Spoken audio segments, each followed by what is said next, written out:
Today we're finally back working on the 86 Daytona Shelby. Got a couple little things left to do to this before we can start taking it to shows. Obviously, cosmetically, we're gonna have stuff here and there we gotta take care of, but it's like 95% of the way roadworthy to where we can reliably drive it to a Cars and Coffee. So, unfortunately, haven't touched this thing in, shoot, 2 months probably, a month, I don't know.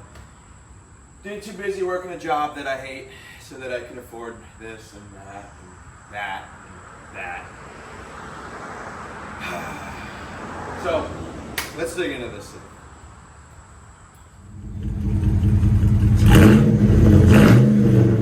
So this thing is like 95% of the way there. I think the last video we got the vacuum lines done, redid the whole vacuum system. It's running great. I've had a lot of fun with it just around the neighborhood here, local. But few things that we need to figure out. It's got an idle issue. Sometimes that idle's really high, sometimes it doesn't idle at all. So we got our idle air control here that we discovered it to be unplugged. Maybe I tried plugging that in. The idle went from really high to not idling. So that's back unplugged. Supposedly there is an adjustment for, right here. So there's a cap over it we're gonna have to pull off. But a subscriber, K Cars Daily, actually sent me a little video. You can manually adjust the idle on this thing. So I'm thinking what I might do is leave the IAC unplugged and manually adjust the idle, see what that does. And then try to plug the IAC in. Maybe we'll pull the IAC out, see if it's, see what kind of condition it's in, see what it looks like. See if maybe it needs to be cleaned. So we're gonna see if we can figure that out. If we can get this thing idling, at that point, it's time to buy tires for it. I can air these up, drive it short distances on these, but they're pretty old and weather checked. Then we got cosmetic stuff, right? This guy, A-pillar trim. This guy's pretty loose. All right, so I got our little safety cap off of here, exposing the idle screw. And this thing, this thing really is bottomed out all the way back. So if we kick this idle out a little bit, that might be the ticket. So we're just gonna loosen up the old lock nut here and then turn this thing in. Was not able to turn it by hand. So that's gonna bump that idle up a bit. I guess, let's start it and see what that does. All right, what are you gonna tell me here?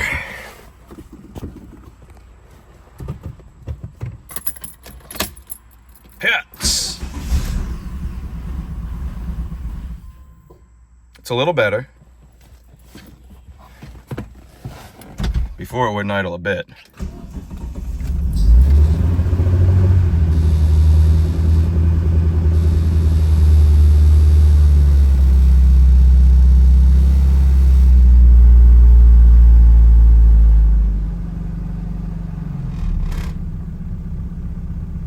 Idle's really low, but it's not super high like it was.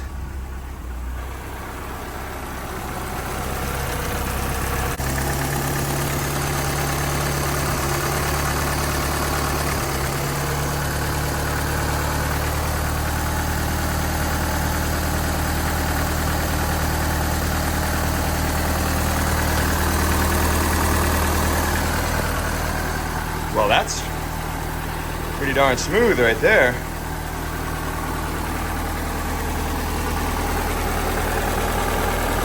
Nope. We've also got a loose plug here. Cylinder number 2, it looks like. And she's sitting there running pretty solid right now.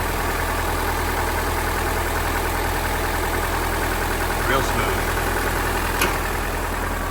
Okay.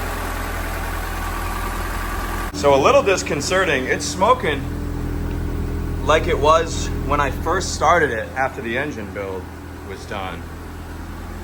And I wasn't concerned because it had been sitting so long. I had spilled all kinds of fluids on it. all that good stuff. But it seems to be only when it sits for a long period of time, because then I drove it several times over the course of a few months and it never smoked a bit. I wonder if it's one of those studs for the intake log and the exhaust are slightly leaking, and when it sits for a long time, some of that oil drips into the intake. Smoke seemed to have cleared up when the thing ran for a little bit. That's a little disconcerting, because if it's these intake log bolts, you essentially have to pull the motor to get to them. And I thread sealed those, so I can't see why they would be leaking.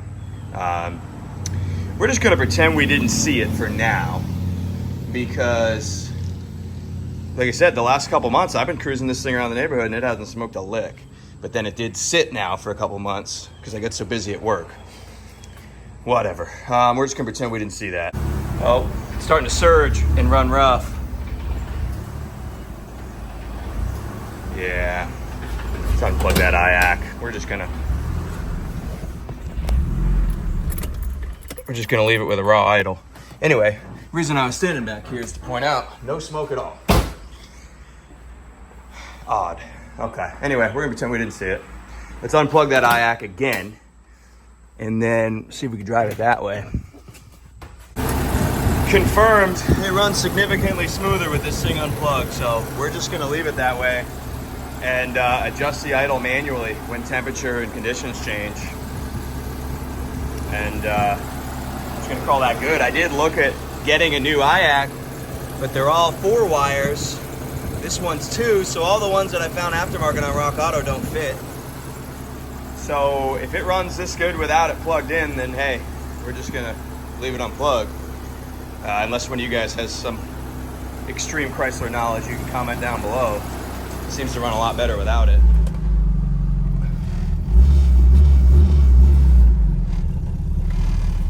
Can't see nothing out this windshield. So this will be my first time. We're headed to the fuel station now. It's my first time having this thing anywhere close to highway speed.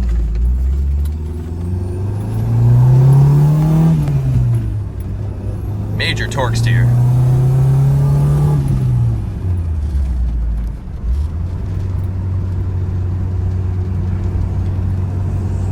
Goes down the road pretty darn good. Needs an alignment, obviously. We did the whole subframe on this thing, but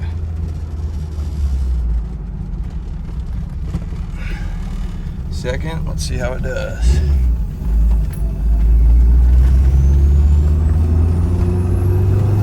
All those turbo noises are glorious.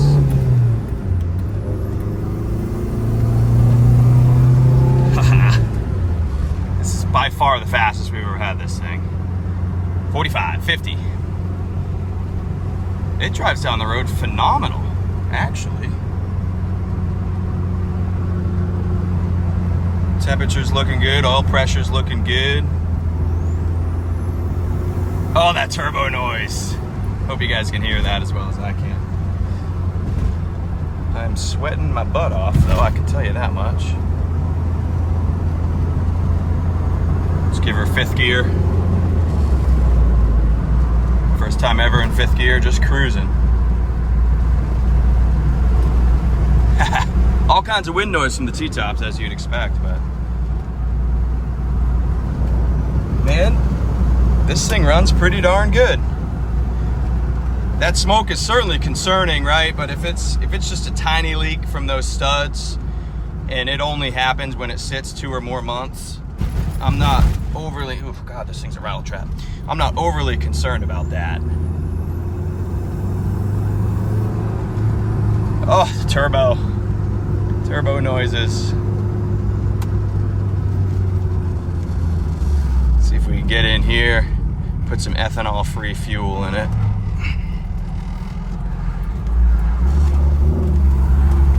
Oh, it's running so good.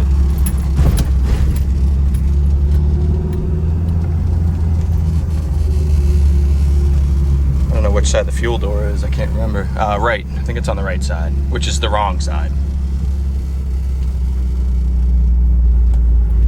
Do we have an ethanol-free option here?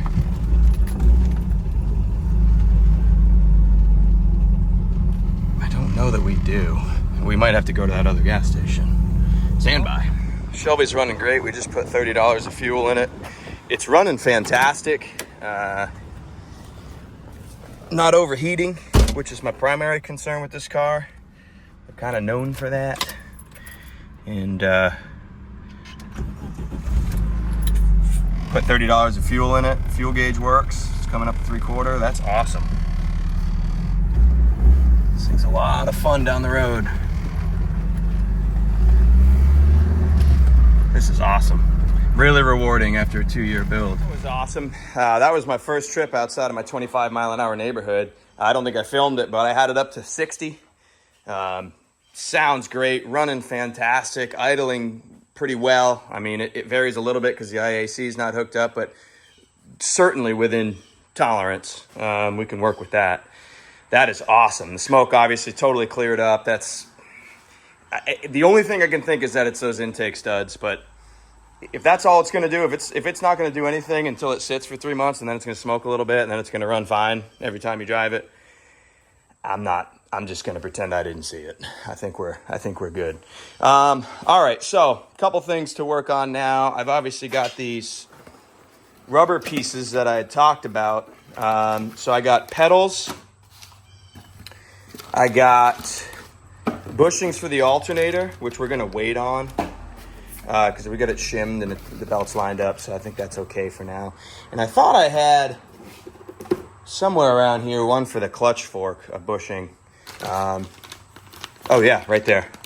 So we may change that out as well because right now it's got those zip ties in it. So let's take a look at these pedals, see what it takes to get these off. See, these pedals are pretty worn. I'm gonna keep them because they're the originals, but we'll swap in some freshies. Give it that nice clean factory look versus these guys here. So let's swap those out. Certainly looks better. Nice. Speaking of brake pedal, thing stops great. The brakes are great on it. Pretty much everything works. Actually, everything that I can think of works. Man, what a joy that was to drive just now. Wild. Felt like this day would never come. All right, so working on this trim piece now. Previous owner had these screws, and on the trailer ride home, I don't know if you guys remember, but on the trailer ride home, this piece blew off. I had a heck of a time finding another one. Finally did. But I really have no idea how I'm going to attach it. I got the old screws out, which I was a little worried about those coming out. I just don't know how we're going to work this in here. Obviously, this weather stripping is old, but not too worried about that. We're not driving it in the rain or anything like that. But you could see this was originally riveted in. God, this design was just so bad. I'd like to just have a chat with whoever designed this car. How many times have I said that during this build series, that I just want to have a chat with the guy who designed this? So I may have to drill these rivets out because they're not playing nice. I'm thinking if I drill these rivets out and epoxy this edge where the rivets are and get like a 2-part epoxy and just bond this metal piece to this plastic piece. This guy slides in under here. I'm thinking that's gonna be our only bet on getting this hooked up. May have to run to the hardware store, buy some epoxy. Gonna have to be like a multi-surface type epoxy, but I'm gonna get to drilling these rivets out and then we'll put a little bit more thought into this. This is something I've been putting off for a while because I just have no idea how to attach this. Same thing here. And then the mirror lens as well, probably epoxy that because the hardware is gone, the backing plate's gone. I do have the lens, but nothing to attach it to. So I'm thinking we're gonna epoxy that one in too. I've done that before actually with mirrors in pickup trucks. So that may be the ticket. That one's easier though because that's plastic to plastic, so the epoxy works better there, where here, I don't know exactly how that's gonna work. See if I can drill these rivets out without completely destroying this plastic.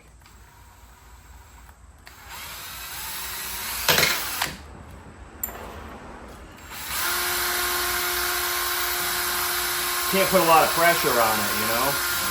There it is. Good, good, good, good.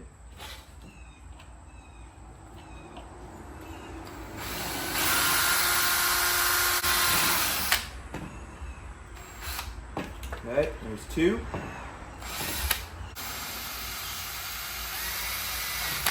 There. Beautiful.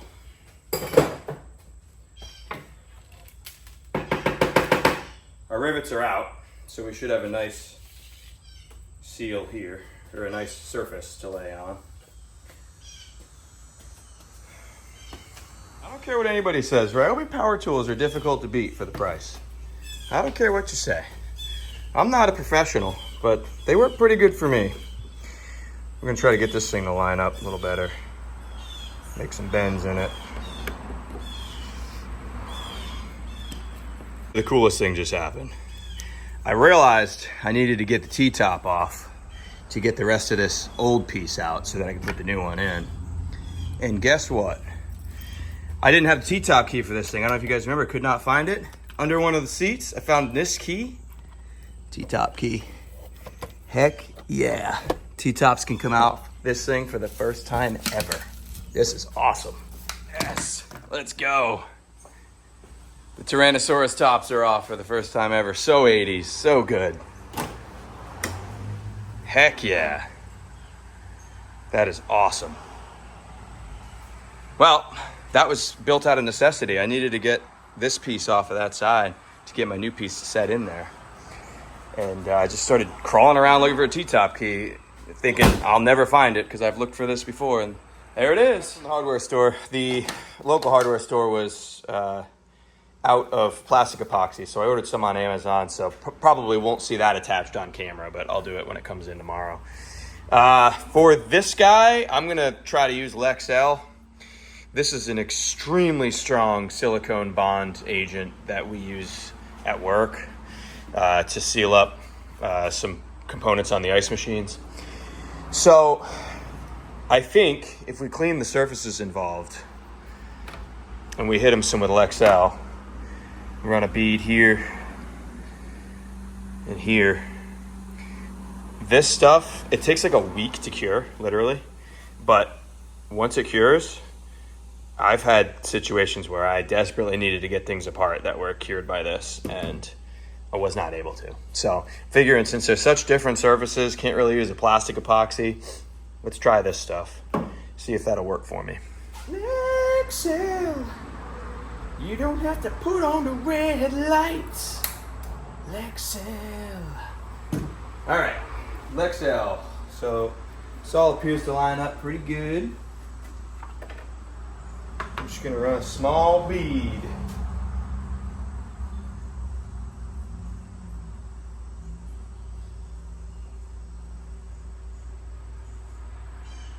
I clean it up with some carb cleaner first.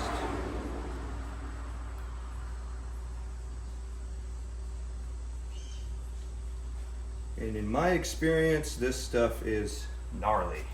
Like, it's gonna bond. It's gonna James Bond.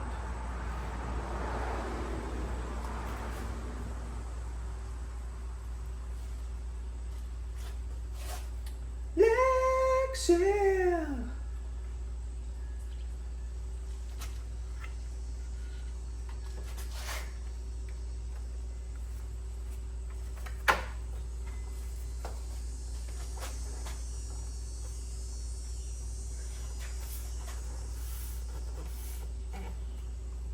Cure time is literally like 2 weeks on this. Tack free in 30 minutes, cure time 1 to 2 weeks. So we're gonna have to leave her parked, but I mean, it's already starting to stick pretty good. Lexel, put on the red lights.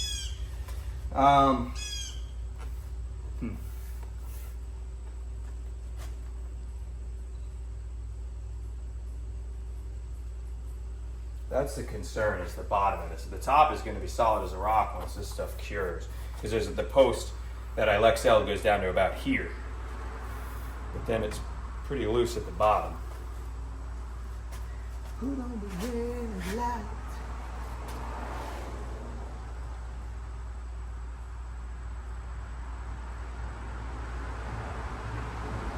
Got to somehow kind of clamp this down so that we have maximum adhesion. We'll grab something heavy.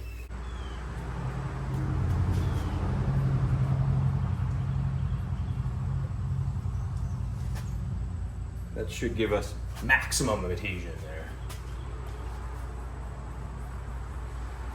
Gonna hit the top with another dab here.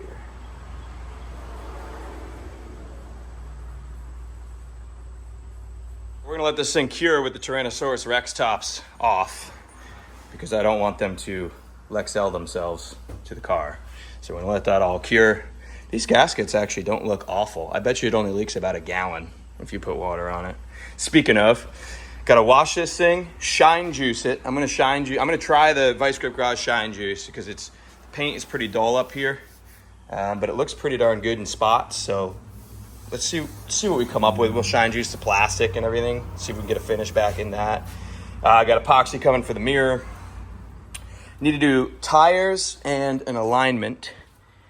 And I think we're headed to Cars and Coffee once that is done. I'm obviously going to redo the interior. Front seats are going to be redone by the same guy who did the old Satellite, which is no longer on the channel, by the way. For those of you who don't watch every video, the last video is about this bad boy. Let you watch that. And that pretty much is going to do it for today's projects. But this is a big one to knock off the list because I've been putting it off because I haven't known how we're going to attach it. Mirror lens, next time you see the car will be on as well. And shoot, that's literally about it. Like my list of stuff to do to this thing now that the idle's fixed is, I think, just about done. So appreciate you watching. See you on the next one, guys.